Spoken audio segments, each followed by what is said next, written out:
The UN Conference on Climate Change, which will take place next year in Paris, is an absolute top priority. The goal is to achieve a post-2020 agreement that should include all countries and be legally binding. That should include all countries and be legally binding, and be legally binding, and be legally binding, and be legally binding. This is ambitious, but there are some glimmers of hope.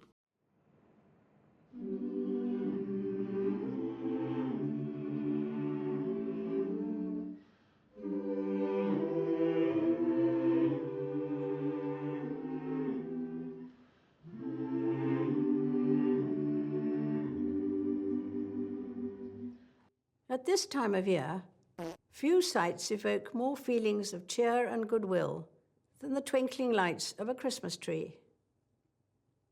The popularity of a tree at Christmas is due in part to my great-great-grandparents, Queen Victoria and Prince Albert. After this touching picture was published, many families wanted a Christmas tree of their own, and the custom soon spread. In 1949, I spent Christmas in Malta as a newly married naval wife. We have returned to that island over the years, including last month for a meeting of Commonwealth leaders.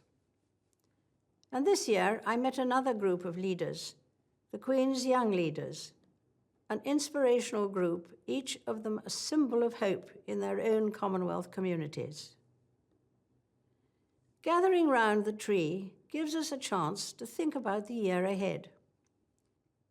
I'm looking forward to a busy 2016, though I have been warned I may have happy birthdays sung to me more than once or twice.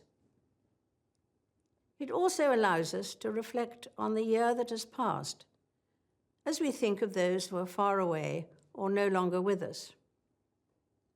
Many people say the first Christmas after losing a loved one is particularly hard. But it's also a time to remember all that we have to be thankful for. It is true that the world has had to confront moments of darkness this year, but the Gospel of John contains a verse of great hope, often read at Christmas carol services. The light shines in the darkness, and the darkness has not overcome it. One cause for thankfulness this summer was marking 70 years since the end of the Second World War. On VJ Day, we honored the remaining veterans of that terrible conflict in the Far East, as well as remembering the thousands who never returned. The procession from Horse Guards Parade to Westminster Abbey must have been one of the slowest ever, because so many people wanted to say thank you to them. At the end of that war, the people of Oslo began sending an annual gift of a Christmas tree for Trafalgar Square.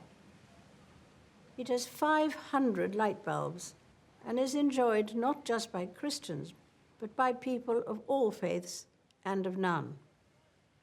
At the very top sits a bright star to represent the Star of Bethlehem. The custom of topping a tree also goes back to Prince Albert's time. For his family's tree, he chose an angel, helping to remind us that the focus of the Christmas story is on one particular family. For Joseph and Mary, the circumstances of Jesus' birth in a stable were far from ideal. But worse was to come as the family was forced to flee the country. It is no surprise that such a human story still captures our imagination and continues to inspire all of us who are Christians the world over.